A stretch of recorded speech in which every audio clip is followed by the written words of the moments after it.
Hello guys, my afternoon routine pagkatapos natin kumain, magtatapon ako ng basura. Yan ang aming basurahan. High tech. Open. Tapon na yung basura.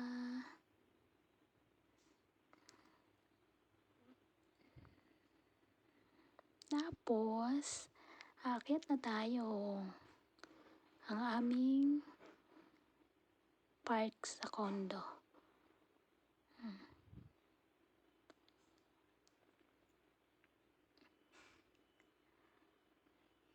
Yan, may mga camera dyan. Ayan, no, mini park para sa mga bata. Ayan, lalabas ako para pumunta sa kabilang park.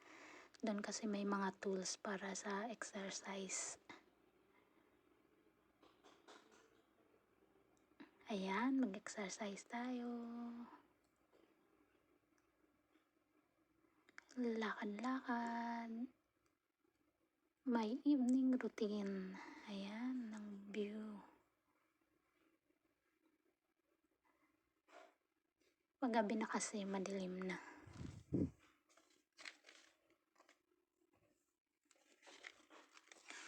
Thank you guys for watching.